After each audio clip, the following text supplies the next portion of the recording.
Hi everyone, welcome back to my channel. I'm Cassandra. I'm a homeschool mom of 3 children. In the fall, I will have a 2nd grader, kindergartner, and a pre-K student. And today I'm going to be sharing with you our curriculum picks for this upcoming school year.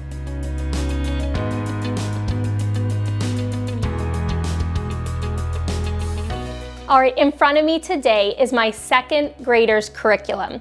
I'm going to start first with our history, geography, and literature. Here in our home, we use Sunlight. Sunlight is a literature-based curriculum. So the idea is, instead of getting a traditional history textbook that the child would just read through and memorize some words, instead Sunlight has selected amazing stories, rich literature, beautiful books that you read through with your children. And it really brings history alive. Instead of just reading this textbook, you're maybe reading about a real person at a real place, a real time, and they're experiencing history in a living book.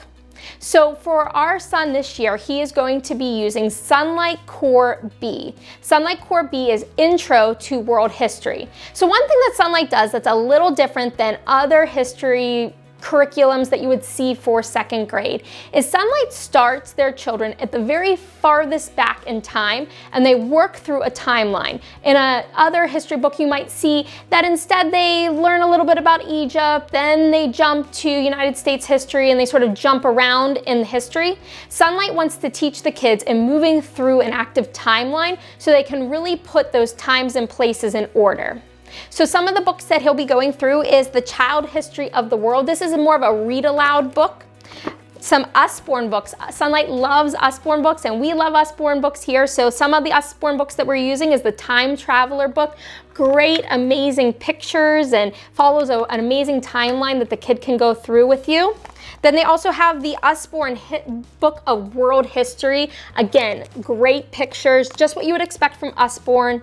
And you walk through these with the child. There are questions that are right in the instructional manual from Sunlight, as well as geography points. So there is a markable map, as well as other maps that they give you right in the instructional manual. And so you're able to show your child where these are on a map, as well as talk through the timeline. And so getting to timeline, they have the Sunlight Timeline book. And so what this is a empty timeline book that you get, and there's stickers that come for each of the levels, and your child will color these stickers and stick them right into their timeline book, so that as they go through the program, as you can see right here, my son has some that he stuck on there from last year. He will continue to stick these stickers on through their timeline book and be able to see how these events take place along a timeline. And so this book, if you continue with Sunlight, you're going to use this for many of the different cores. Along with the history portion of Sunlight's core is they also have literature. So these stories that they have are amazing read-alouds that are great for your kid at that level. This is The Year of Miss Angie's, Happy Time in a Noisy Village, Little Pear. So these are just great books that you're going to get read out loud to your kids, along with, say, your Greek myths and detectives and togas. So these are just books that you are going to read aloud with your kids. There is a teacher guide for each of these books, and you're able to go through all kinds of questions with them, using those maps, understanding where these books took place, and they're just great, rich literature for your children. And that is what we use for our history, geography, and literature. The next thing I have is our language arts. So that would include things like your phonics, your reading, handwriting, creative writing, vocabulary. So here in our home, we use the Logic of English, and my son has used the Logic of English through their Foundations program, which is their first program for pre-K, right to about your 1st to 2nd grade level. And then their next level is called Essentials. And Essentials starts right around your 2nd grade or 3rd grade level and can move up to even up to, say, like 5th grade. So we're using the Essentials program, and I'm using Essentials 1 through 15 for this year. So Essentials has 4 books. And so when you get through the Essentials program, there are 30 total lessons. Now, these lessons then also come in different levels. So there's a placement test that you can take for your child to see what level would they place into. Because my son did take the Logic of English Foundations program and went through the whole program, when he took the placement test, he is definitely starting on the Essentials level B. So there's A, B, or C that you can go into. And each of those levels are right inside the exact same book. So if your child places in A or places in C, you would still get this first book, which is the lessons 1 through 7. Now, I chose to actually break this level B up over a 2-year gap because of my age of my son. My son is right on that line that he easily could have done Foundations level D for his 2nd grade, or he's now into Essentials B because he already finished D. So I wanted to make this upcoming year a little bit more of a slow pace for our language arts, to give him some time to really work on his handwriting, his cursive handwriting, and also creative writing. And so that's what I'm doing this year, is I'm taking just Essentials B, lessons 1 through 15, and I'm breaking that apart over the course of the whole year. So really that is just one lesson over 2 weeks. And I know that sounds crazy, but typically a lesson in Essentials can take about 5 days to go through. So really it's going to be 5 days of a lesson, and then we'll still have 5 days to play with to really work on that handwriting, work on that spelling, giving him extra reading practice, and really the creative writing, which is something that I want to work with him on this year. So for creative writing, we are using the Brave Writer Jot It Down program. So this is something you can easily go to Brave Writer's site and you print it up versus actually receiving a book. And inside the Jot It Down program, there are 10 different writing programs that you can do. And I sat down with my son and let him pick out 5 of the projects that were in this book. So 10 projects, he picked 5 of them, because I wanted to make sure there were things that really interested him. And what happens in the Jot It Down program is the parent is sitting there and the parent is actually handwriting while the child is doing the creative writing process. And you're really working with them as in a partnership in writing, and it really helps them move from the point of just sort of starting to write some words, figuring out how to spell, but now getting actually to write creatively. So I'm really looking forward to doing these 5 projects that he selected. And again, we're doing these over the course of the whole entire year, spreading those 5 projects out so we really have time to really work on his handwriting, working on the spelling, and just how to put some sentences together. Along with the handwriting, we are using the Rhythm of Handwriting. This is again through Logic of English. This is their cursive handwriting workbook. He used this last year and we worked on cursive last year. We're just going back through it again, strengthening his cursive writing. Most of his letters he can remember how to formulate. There are some that he still sits and he has to think about how to write that cursive letter. We used manuscript first, so this is for cursive. So he has to sort of think about what that cursive letter looks like. So I just want to go back through it again and just continue to strengthen his handwriting. So that's what we're using for our language arts.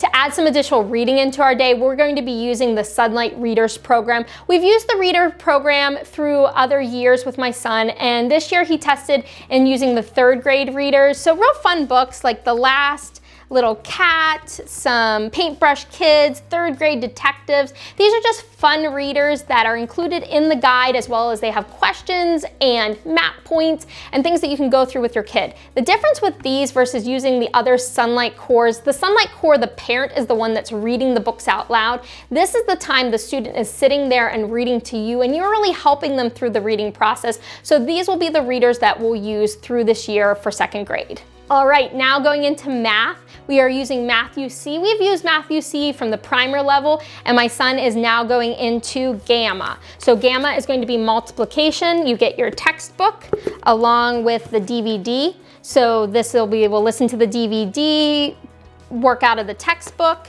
And then he has this great student workbook that has all the pages and all the problems for him to go through, as well as their test booklet. So he'll be using multiplication this year. And if you have any questions about the Math-U-See program, I do have a link below to a review that I have of Math-U-See if you want to learn more about what we use. For science, we use the Good and the Beautiful science units. They are amazing for families with multiple children.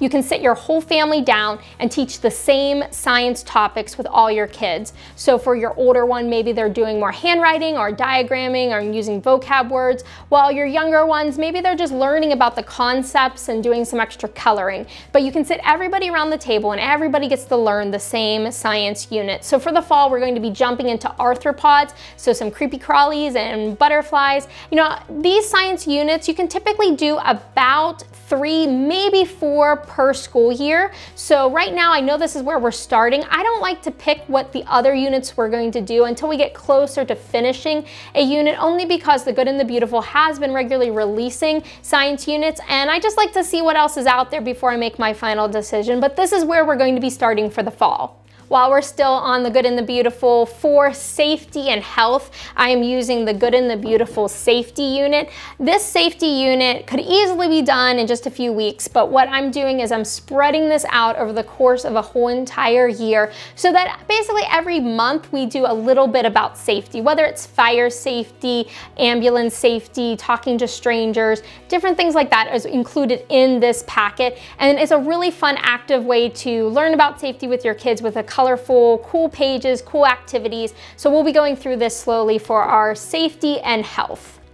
I always like to add in a little extra geography with my son. We have the geography that's built into Sunlight, and that does go through map points, and you are looking at maps and tracking where these people or these events happen. But I do like to take some time on just making sure that I'm strengthening either his map skills or just his knowledge of our country and our maps. So this year, I am going to spend more time on the United States, really learning his states and capitals. So I have just our state atlas that will go through basically probably about 1 state a week. And then I do have this little workbook. It's just called The Amazing USA, and they're just like fun little activities, 1-sheeters per each state. So we won't spend a lot of time on this. It'll just be a once-a-week activity. He'll do 1 or 2 states a week, and we'll just talk about a state and try to learn the capitals. We also are using the iPad app called Stack the State, so I'll have him do that as well as a fun iPad time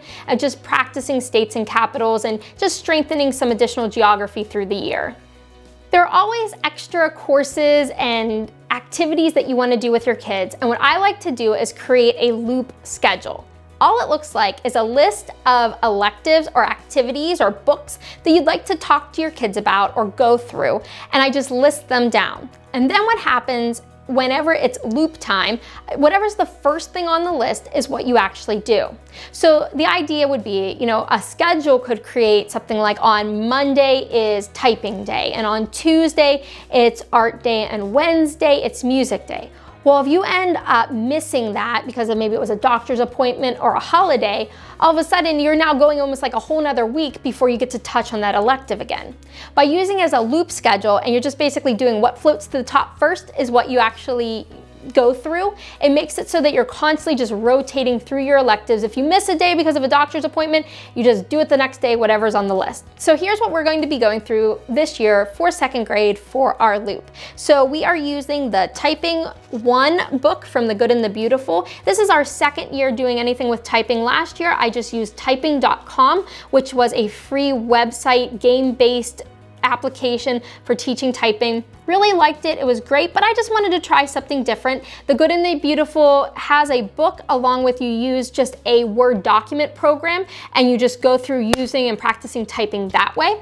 So that's what we'll be rotating for typing. For additional art, I am using the Usborne's Children's Art Book. This is more a history of art, really great pictures, famous artists. You know, we use lots of craft time to count as our art, but I really wanted to add just an additional art history into our day. So again, this would just be, if this was what was first on the list, I would just grab this book and just read maybe 1 or 2 pages about a famous artist. We'll look at some pictures, and that'll just add in to our art for the year. And last, we have the famous Composer's Reference book. This is also from Usborne. We used this book last year and went through the whole entire book, and we loved it. So I'm just repeating that this year. It's just that you pick one composer pretty much once a week, and you read about the composer and you get to listen to their music. And we play their music from Spotify. I will play their music while we're driving in my van. We'll listen to it while we're eating lunch. Just whenever you have a time that you can play some music, you can reinforce the information about the composer by just adding the music as part of your day. And again, just rotating that pretty much every week. We go through a new composer through this book. So that's what we're doing for our electives. So Bible time is an important part of our day. Some people use Bible time as part of their curriculum, some don't. For Sunlight, they do have it mixed in that you can have Bible memorization as well as Bible books that you're reading through Sunlight. That part of the curriculum I actually don't use. I really enjoy picking out what devotionals my family is using. So for this fall, we are going to be starting in using the Jesus Calling book. This is a calendar-based, one per day type devotional that I'll be going through with my son. I'm really excited to go through this book with him. And then the other book that I just have here that I wanted to call out is the Jesus Storybook Bible. We love this storybook Bible. It's just written so poetically. It's just beautiful of the love story of God's love for us. So if you don't use this book, I highly recommend it. So obviously we're going to be going through this devotional, but mixed in, I'll be using some of the Jesus Storybook Bible. But I really just like to do my own thing with Bible time. Everybody's different. I like to pick what verses my kids are actually memorizing versus using a curriculum. So again, do what works for you. There's nothing wrong with the Sunlight Bible. If that's something that you guys do use, go for it. It's just I use my own thing, and this is what I'll be using for our Bible time this year. All right, and that brings me to the final thing on my table right now. I have my Mardel, a simple plan planner. This is what keeps me organized. You saw everything on the table. There was a lot there. If I didn't have this, I would not be able to organize my day. So if you want to learn more about the Mardel, a simple plan planner, I have a link below to a review that I have of this planner, as well as some video shots of inside the planner if you want to see what it looks like. So go check out that link. This is how I keep my days organized. So hopefully it can keep your days organized as well. All right, so right in front of me is all the curriculum that I'll be using for my kindergartner and pre-K student.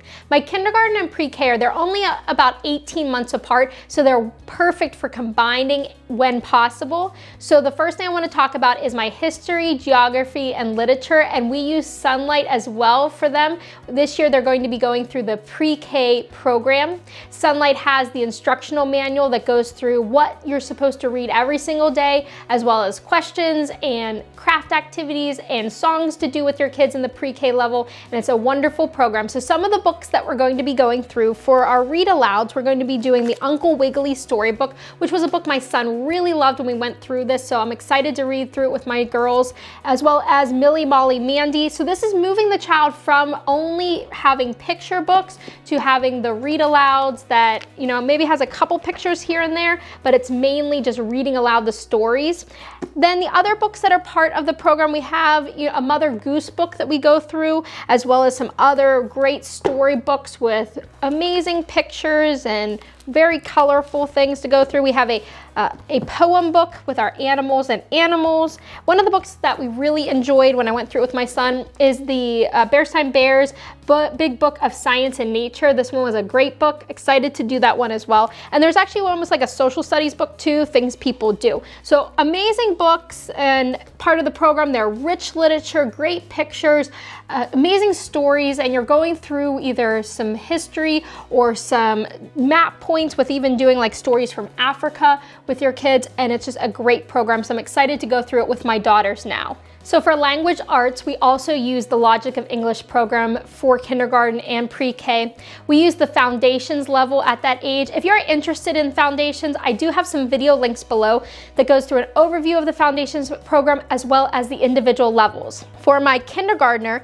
she will be going into foundations level C. She has already completed the foundations A and B program, so this is just the next level for where she's going into. A part of C, they also have some readers, as well as, so these are the readers, as well as some early chapter books with the Miles and Jack's books. So we will be reading through those this year and going through the level C program for the kindergarten level.